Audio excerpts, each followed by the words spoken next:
Nós vamos fazer uma leitura, 1 Pedro capítulo 3.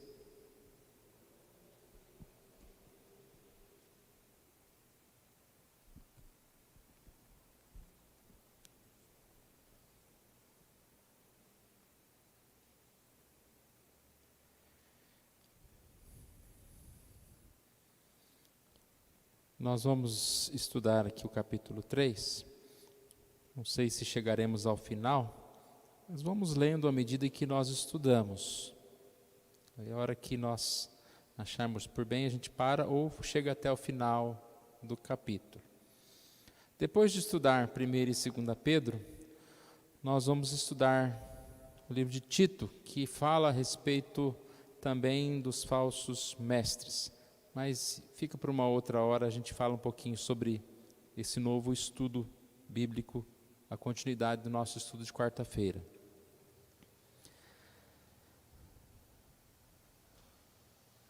Segunda Pedro, capítulo 3. Pedro estava falando a respeito do caráter dos falsos mestres, no capítulo 2. E agora ele vai falar um pouquinho sobre o ensino dos falsos mestres, principalmente a respeito da segunda vinda de Cristo. Eles negavam a segunda vinda de Cristo, eles negavam várias doutrinas. E a gente vai perceber um pouquinho por que eles faziam isso. E é o mesmo motivo porque hoje muitos teólogos liberais negam doutrinas tão essenciais. E aí a gente também vai aprender um pouquinho a respeito da segunda vinda de Cristo no aspecto do novo céu e nova terra aqui. Então são algumas pinceladas que Pedro dá a respeito dessas doutrinas. Versículo 1: Amados, esta é agora a segunda epístola que vos escrevo, e em ambas procuro despertar com lembranças a vossa mente esclarecida, para que vos recordeis das palavras que anteriormente foram ditas pelos santos profetas, bem como do mandamento do Senhor e Salvador, ensinadas pelos vossos apóstolos. Até aqui. Repare que Pedro vai tratar de uma verdade, e mais uma vez ele não quer deixar que aquelas pessoas pensam que é uma palavra dele, uma opinião pessoal, mas é uma verdade bíblica. Então o que a gente enxerga aqui nesse início do capítulo é a centralidade da palavra. A palavra de Deus, ela não fala uma coisa num lugar e outra no outro. Não há contradição na Bíblia. E a gente percebe principalmente as doutrinas são ensinadas por pessoas diferentes, mas da mesma forma. E aqui a gente vê então a unidade das Escrituras. Repare que ele diz palavras que anteriormente foram ditas pelos santos profetas. Depois ele diz palavras ditas pelo Senhor Salvador, o próprio Jesus ensinou. Ensinada pelos vossos apóstolos. Ele fala dele mesmo, de Pedro, do apóstolo Paulo. Ou seja, esses todos ensinaram a doutrina bíblica a respeito da salvação, a respeito principalmente aqui no caso da segunda vinda, da vinda do Senhor, o significado dessa vinda. Nós sabemos que Jesus voltará e a segunda vinda de Jesus será a final, quando nós teremos a nossa salvação, estaremos com Jesus. E também é um tempo de julgamento, de juízo, para aqueles que não recebem Jesus.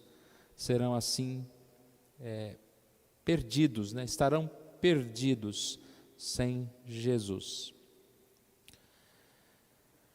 Vamos seguindo aqui, capítulo 3, verso 3. Tendo em conta, antes de tudo, que nos últimos dias virão escarnecedores com seus escárnios, andando segundo as suas próprias paixões. E dizendo, onde está a promessa da sua vinda? Porque desde que os pais dormiram, todas as coisas permanecem como desde o princípio da criação. Porque deliberadamente esquecem que de longo tempo houve céus bem como terra, a qual surgiu da água e através da água, pela palavra de Deus, pela qual veio aparecer o mundo daquele tempo afogado em água. Ora, os céus que agora existem e a terra, pela mesma palavra, têm sido entesourados para fogo, estando reservados para o juízo e destruição dos homens ímpios. Vamos até aqui?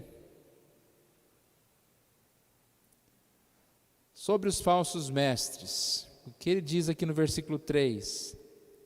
Tendo em conta, antes de tudo, que nos últimos dias virão escarnecedores com seus escárnios. Os últimos dias se referem ao período entre a primeira e a segunda vinda de Cristo. Certo de que esses últimos dias, à medida que vai chegando mais perto dos últimos mesmos,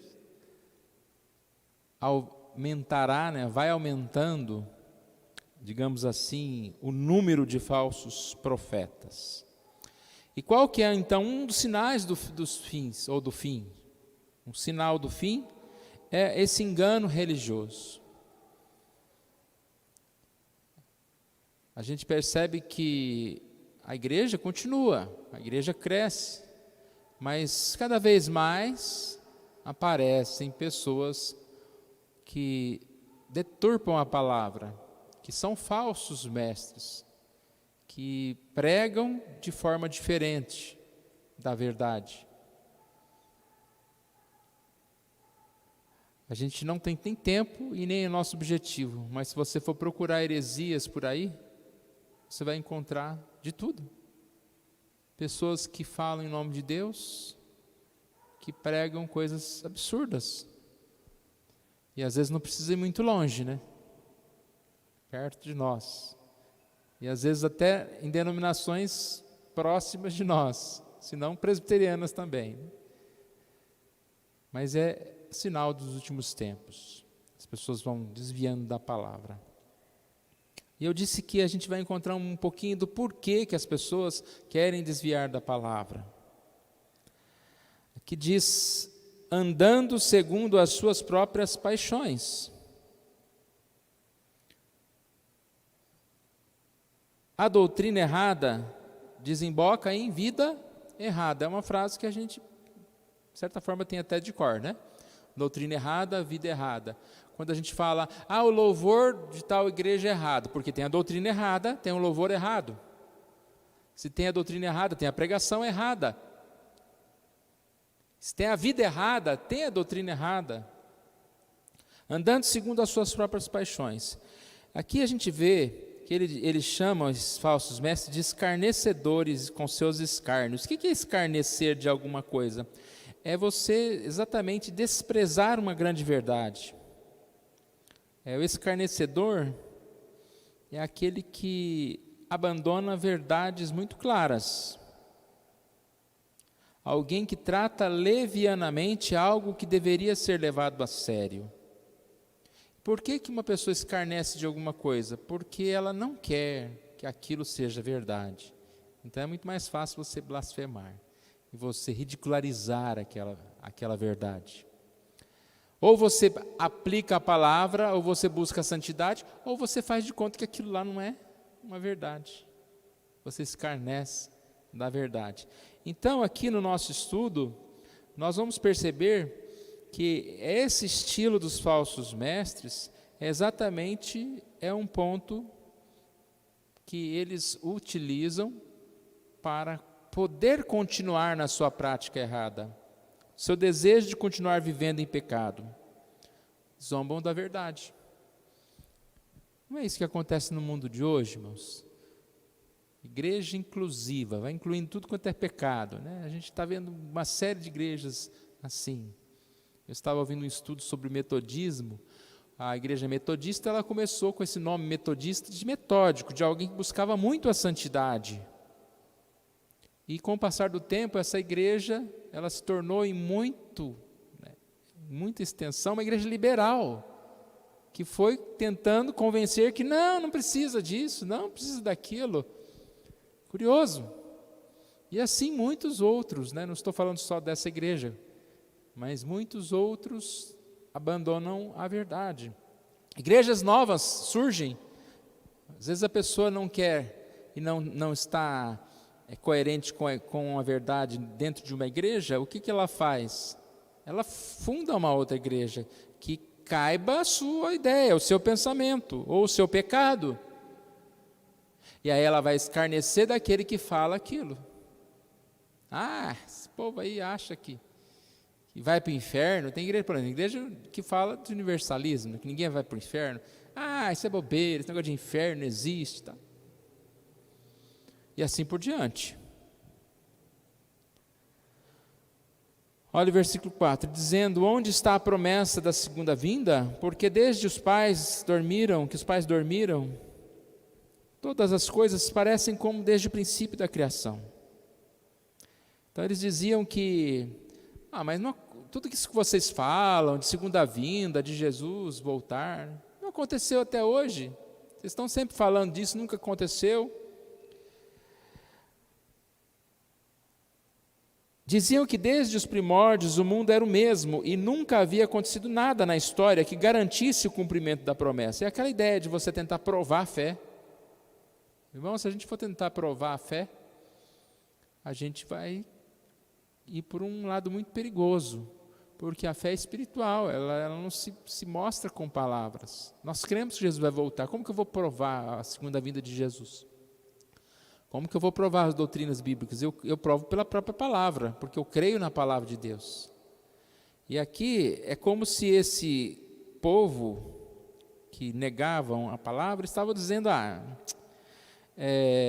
não há necessidade de Deus para explicar a origem do universo, nem os desenvolvimentos das criaturas vivas. O homem é somente mais um animal que evolui acidentalmente. Então é como se eles estivessem falando, a ciência diz isso.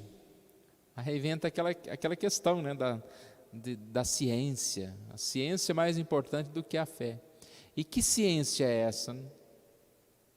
Ciência que diz que há evolução, que o homem vem lá sozinho, né, da evolução, do macaco, e do mais do que. A ciência prova isso. Mesmo que a ciência conseguisse provar alguma coisa contrária à palavra, porque ela não consegue, é só torcendo mesmo a verdade, mesmo que essa ciência, entre aspas, humana, falasse alguma coisa dessa, eu ficava com a palavra, a gente fica com a palavra, que ela é a verdade nossa. Então a gente percebe que Pedro vai dar alguns argumentos para eles. Versículo 5 aqui diz, porque deliberadamente esquecem. Deliberadamente esquece. Repare que essa palavra, né, você esqueceu uma coisa, esqueceu, mas deliberadamente esquecer é porque você quer esquecer. É porque você não quer que seja verdade.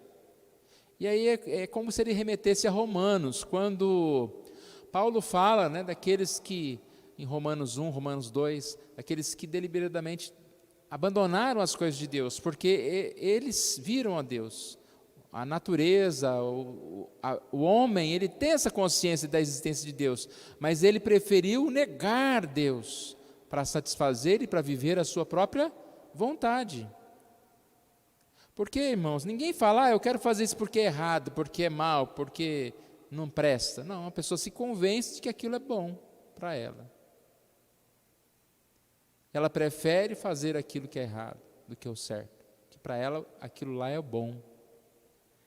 E assim, deliberadamente esqueceram. E o que eles esqueceram? Primeiro ele fala da origem do mundo, que Deus criou os céus e a terra.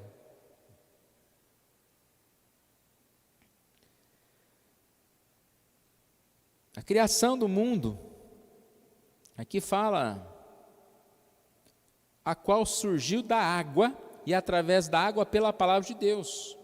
Deus criou o mundo da água, mas foi pela palavra. Deus criou todas as coisas pela sua palavra.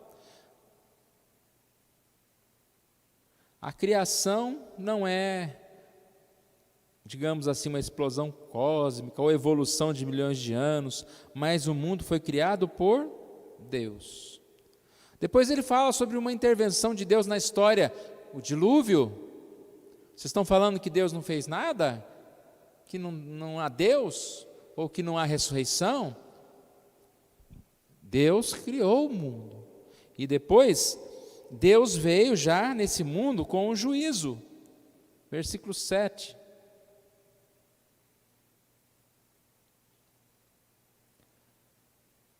O próprio versículo 6 já fala, né? Pela qual veio a perecer o mundo daquele tempo afogado em água. É o versículo 6 primeiro. Pela qual, pela palavra de Deus, o mundo veio a perecer.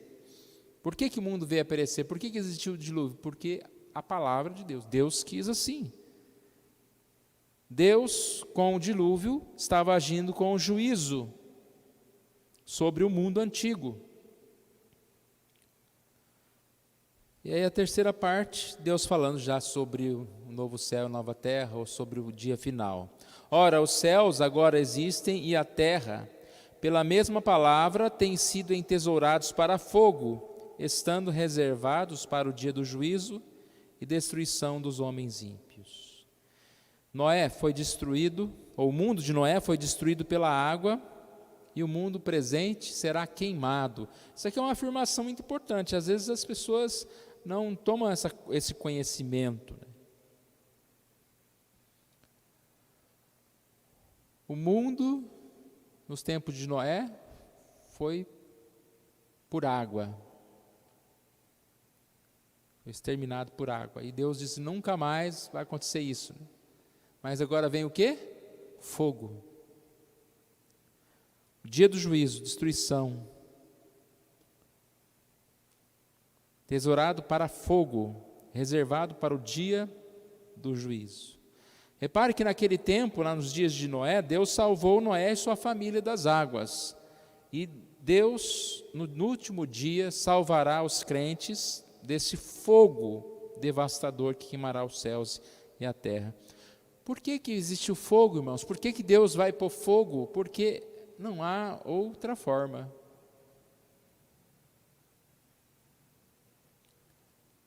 Tudo está corrompido. O homem está corrompido. A terra está corrompida. A natureza, a maldade. Somente um novo céu, uma nova terra, para dar jeito nisso. Não tem como consertar o mundo. Deus teria poder, se Ele quisesse, né? Mas Ele tem poder para fazer um novo. Ele quer fazer um novo, melhor. E o fogo é a forma de Deus vir com o juízo sobre os homens maus, sobre aqueles que não se curvaram a Ele. Mas nós seremos assim preservados. Esse dia será um dia terrível, como diz Apocalipse 6, de 12 a 17. Lá diz, eles se encherão de medo por causa da ira do Senhor Todo-Poderoso. Fala sobre homens, os mais poderosos tentarão se esconder nas cavernas. Amós 5,18 falava também sobre isso. Será dia de trevas e não de luz. Dia de trevas para aqueles que não conhecem a Jesus. Uma frase que eu achei interessante aqui no comentário, que diz que o mundo não será destruído pelo ser humano com o seu abuso pecaminoso da energia atômica. Às vezes passa pela cabeça, né? Hoje existe tanta bomba por aí que um maluco em algum lugar do mundo pode apertar um botão e acabar com o mundo. Talvez sim, não sabemos o que se passa por aí, mas não será assim. O mundo será destruído pela mão de Deus. Parece uma palavra forte, né? Deus destruir todas as coisas, mas é o que a Bíblia relata. É o dia do juízo, é o dia final. É o dia que os ímpios serão destruídos, mas também é o dia que Deus trará novo céu e nova terra, onde poderemos reinar em glória. Aí na sequência, versículo 8, ele vai falar a respeito do porquê, né? Se os falsos mestres estavam de certa forma questionando, até agora eu não vi nada acontecer, né? Ou seja, está demorando demais acontecer isso que vocês estão falando aí. Se estavam escarnecendo, zombando dos crentes, né? E assim o homem ímpio zomba do crente. Aqui Pedro vai dar algumas explicações, a partir do verso 8. Há todavia uma coisa, amados, que não deveis esquecer, que para o Senhor um dia é como 1000 anos, e 1000 anos como um dia. Não retarda o Senhor a sua promessa, como alguns a julgam demorada. Pelo contrário, ele é longânimo para convosco, não querendo que nenhum pereça, senão que todos cheguem ao arrependimento. Até aqui. Então, primeiro, Jesus está demorado em vir?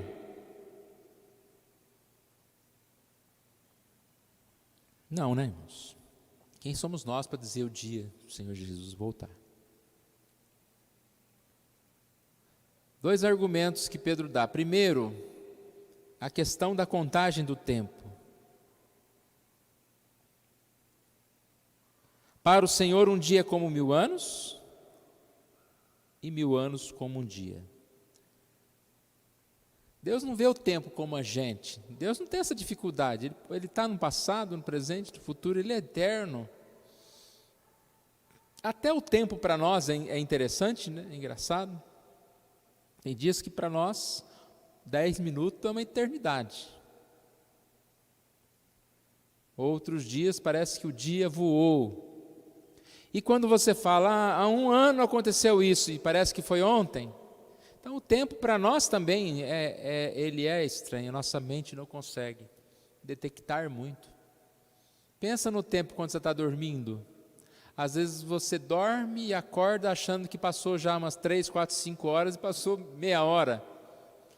Outras vezes você fecha o olho, vou dormir só mais 10 minutos, aí que você abre o olho já passou 1 hora. O que ele quer dizer com isso é que não tem esse negócio de atrasar, de demorar. O Senhor, Ele sabe o tempo certo. E a respeito daquele dia, Pedro não tenta especular, mas ele diz que está nas mãos, no agir de Deus.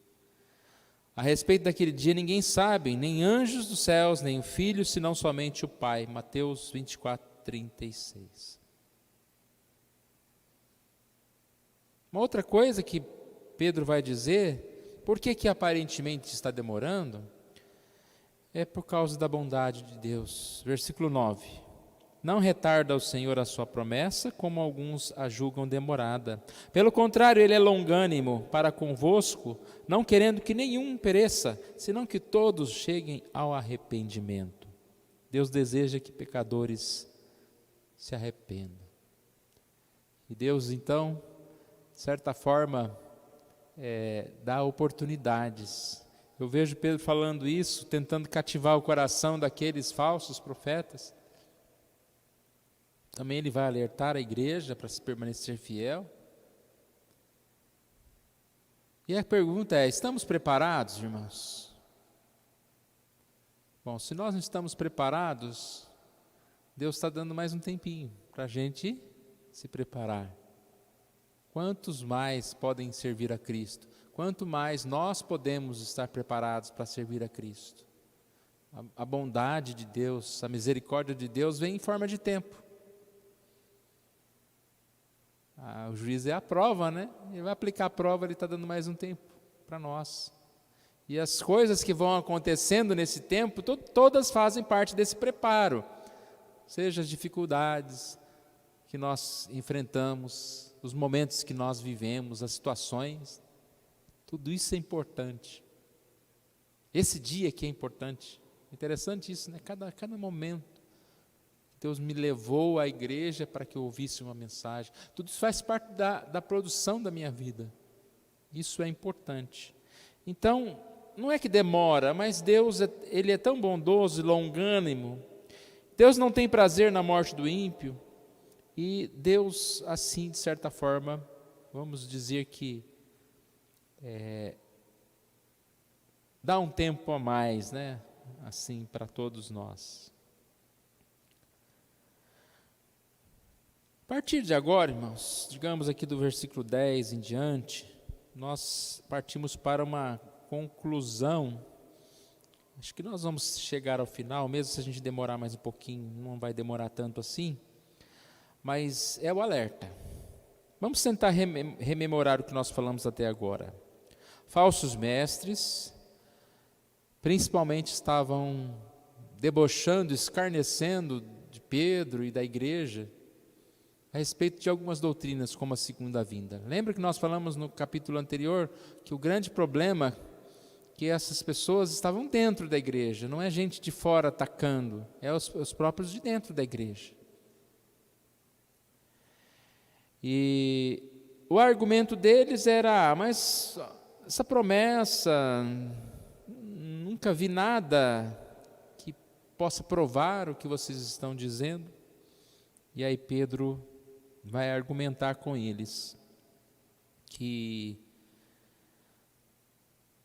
embora eles estivessem dizendo que não acreditavam nas doutrinas, eles estavam dizendo isso como que deliberadamente esquecendo, recusando a verdade, como isso é verdade no coração de muitos.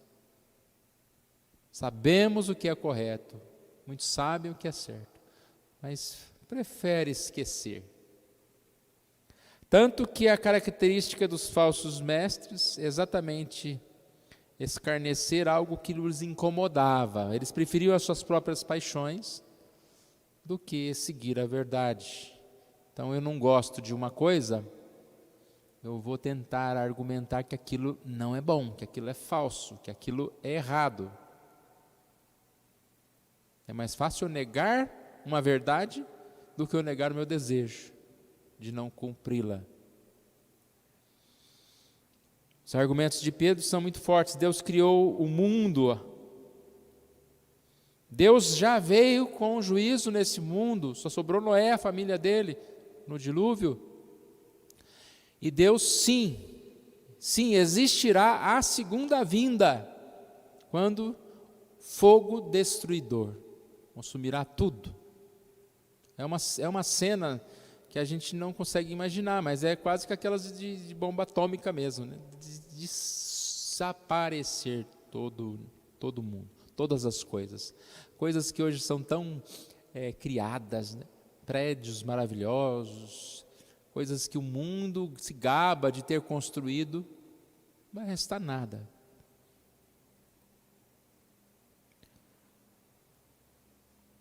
A partir daí, então, vemos aqui algumas exortações. Versículo 10. Virá, entretanto, como ladrão o dia do Senhor, no qual os céus passarão como estrepitoso estrondo, e os elementos se desfarão abrasados. Também a terra e as obras que nela existem serão atingidas. Aqui é uma descrição do que eu acabei de falar, sobre esse desfarão, abrasados, os elementos. Mas a parte que eu quero ressaltar é o versículo 10, no início. Virá, entretanto, como ladrão o dia do Senhor.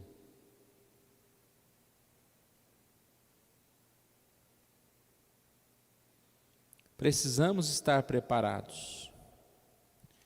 Não é porque há uma aparente demora, ou porque Deus é muito misericordioso e não quer que o pecador seja pego, ele não tem prazer na morte do ímpio, é que nós não vamos pensar nisso, é que nós não vamos nos preparar.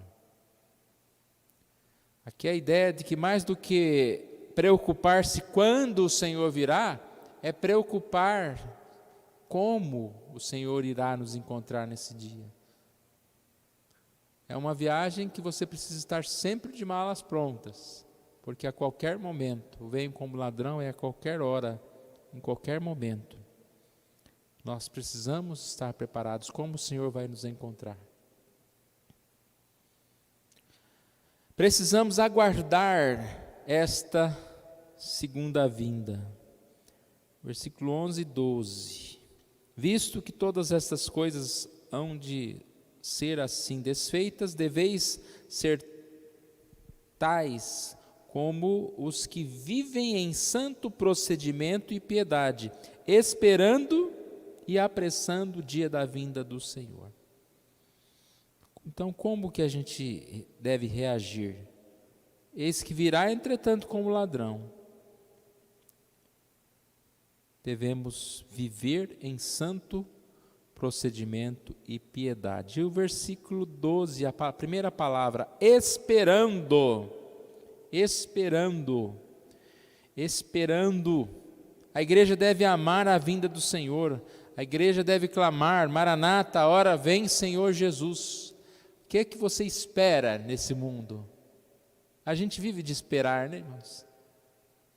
E a nossa espera, ela é tão humana, ela é tão, quando eu conseguir juntar dinheiro para comprar o meu carrinho, ou meu sítiozinho, ou quando eu conseguir terminar, meus filhos terminarem a faculdade, ou quando eu tiver isso, ou quando eu tiver aquilo. Que esperancinha, mas aqui, todo dia, deve bater no nosso coração essa lembrança de Jesus, e a esperança que nós temos que ter em Jesus. Não podemos ser diferentes disso, senão nós não somos igreja do Senhor Jesus.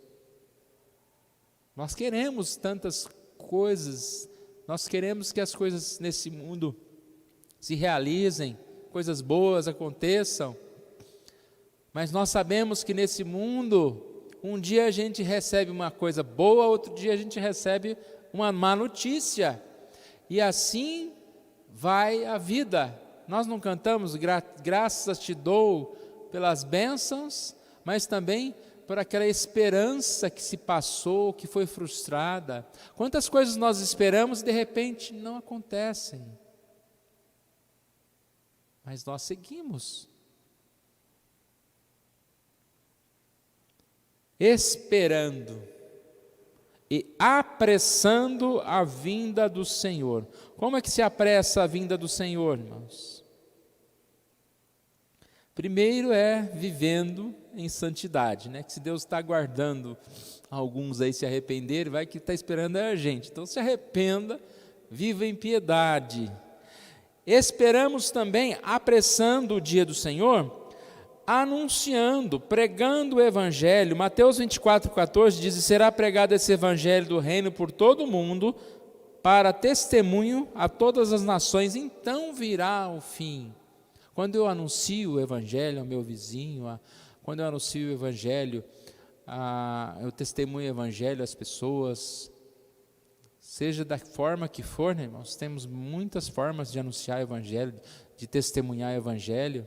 Hoje em dia, ainda mais através de tantas coisas tecnológicas, mas quanto mais eu anuncio, mais eu estou apressando a vinda. E você apressa uma coisa que você quer, né, irmão? Então, se nós queremos, nós estamos esperando que venha logo. Que venha logo. Então, vivamos anunciando esse Evangelho, a expectativa de Jesus.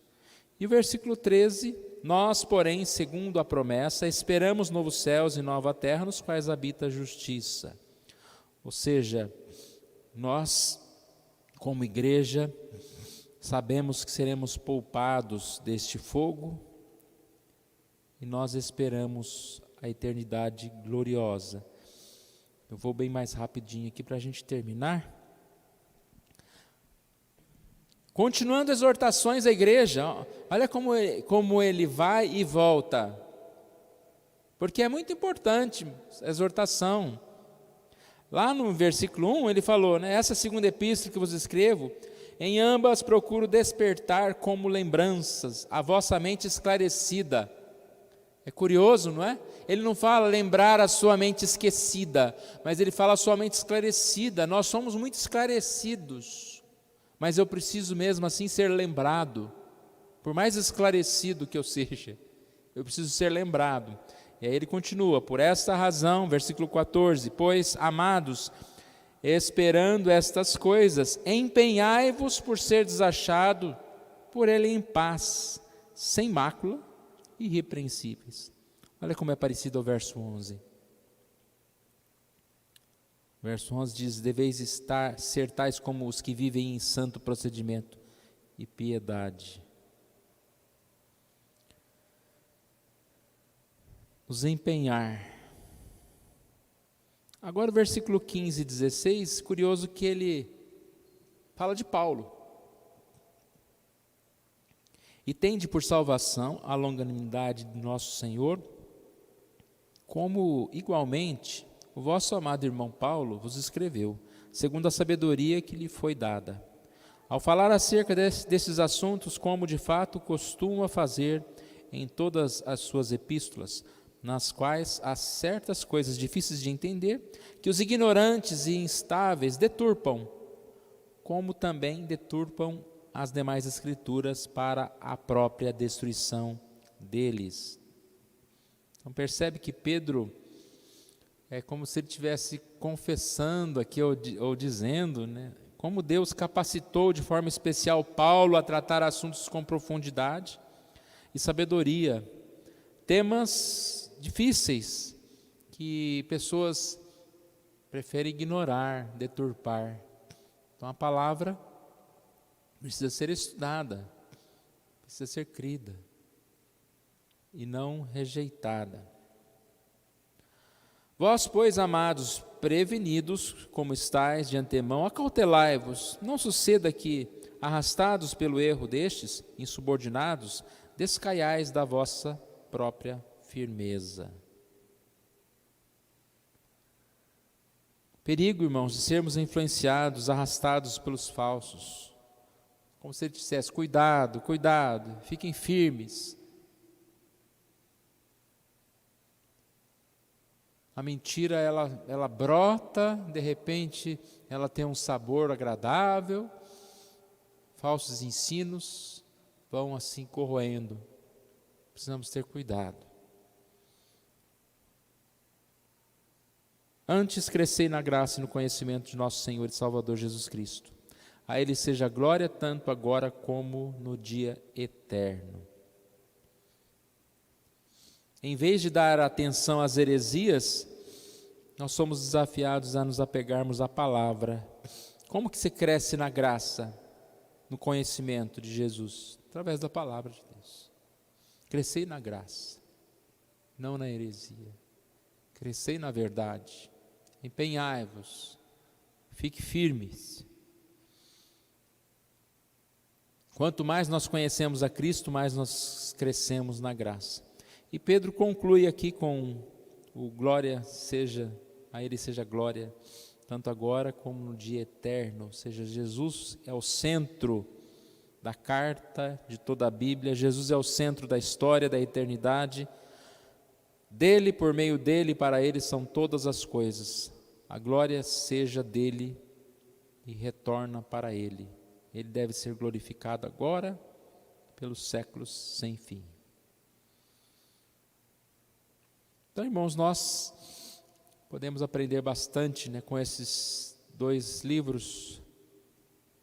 Pedro exortando aquela igreja a permanecer firme em meio às perseguições. Como nós falamos domingo, né, não deixando de congregar como é costume de alguns, não deixando a fé por causa da perseguição, seja ela qual for, não deixando. E agora, essa igreja que já estava amadurecida, em 2 Pedro, ela é exortada: cuidado, porque a igreja cresceu e falsos mestres estão no meio de vós. Ele citou a doutrina de Balaão, né? Sempre existirão alguns que entrarão no meio de vós, tentando fazer da igreja aquilo que não é igreja, tentando criar modinhas, costumes, coisas que não são verdadeiras da palavra de Deus. Graças a Deus que Ele nos tem dado esta certeza, né, do que é a palavra de Deus, das doutrinas da palavra de Deus. Mas mesmo assim, o grande alerta dessa passagem deve ser vista por nós. sobre a necessidade de esperarmos mais no Senhor. E quem espera se prepara, né? Eu estou esperando viajar para tal cidade. Então você tem que se preparar. O que você vai levar? Para onde você vai? E etc, etc. Que a nossa esperança seja assim, preparando dia a dia. Como eu vou viver na eternidade, buscando o conhecer, buscando entregar a Deus. E levando a sério, né, a palavra de Deus. Nós cremos que Deus, sim, rege o mundo. Ele criou o mundo. E Ele mesmo tem poder para chegar a esse dia final, né, e nos dar um novo céu e nova terra.